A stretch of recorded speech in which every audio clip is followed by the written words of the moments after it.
Facebook is a social media website that probably started in 1456 by an Italian inventor who most likely died of pneumonia at 14. Huh? It didn't do that? No, it actually started in 2004 at a couple Ivy League colleges.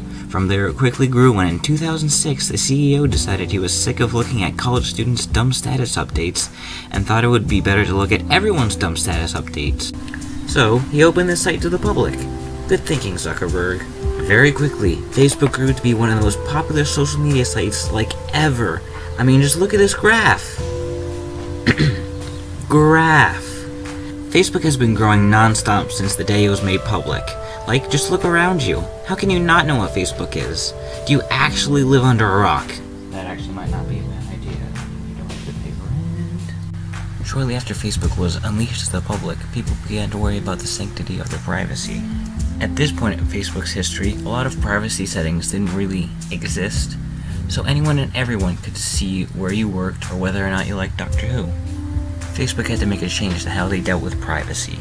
"Hey Tom," Zuckerberg said, "we need some way of changing the settings so that creepy 58-year-olds can't see that little Timmy likes the Backstreet Boys." "Oh no," Tom said. "Maybe turn his computer off?" "Great idea, Tom, but I think we need something more permanent, like a button that, when pressed, can hide people's information from strangers." "I know," Zuckerberg exclaimed. "Just do that." So that feature was implemented and added to over the course of the next few years in an attempt to try and protect people's privacy as much as possible.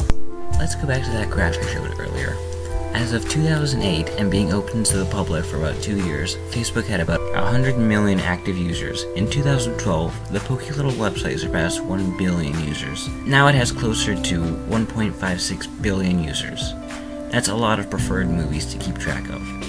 After seeing the first couple million users flood in, it didn't take long for Mark Zuckerberg to say, "Hey Tom, you know what we could do with this thing that we made? Make money off it. And you know what the best way of making money off of something is? Sell merchandise?" "No, Tom. Get back to programming the like button emojis. It's putting up advertisements on the website." So, in 2007, a new feature was added to Facebook called Beacon. This handy-dandy addition made it so advertisers could see what the user liked and advertise accordingly. Somehow, companies didn't take this Facebook thing very seriously, so there weren't a whole lot of advertisers. Many users didn't even see that this feature existed, but the ones that did noticed that Uncle Ted could see that they had purchased 11 Batman figurines from Target. That's because Beacon told all your friends what you bought online. Beacon was later discontinued in 2009, but Facebook does still make money off of selling your interest to advertising partners, especially since Facebook is extremely popular now. After that, 2 other services were introduced in April of 2010. These basically told all of your friends whether you were single or weren't sure if you were interested in men or women. At around this time, outcry against Facebook increased when a Time magazine article was published. This article basically told everyone that Facebook was a bad for stealing everyone's privacy and selling it to advertisers, and having a very complicated privacy settings system. This turned into a huge mess that poor Tom had to clean up in May of 2010 by simplifying the privacy settings of Facebook. Today, Facebook's privacy settings are pretty simple, but people, understandably, still have problems with it.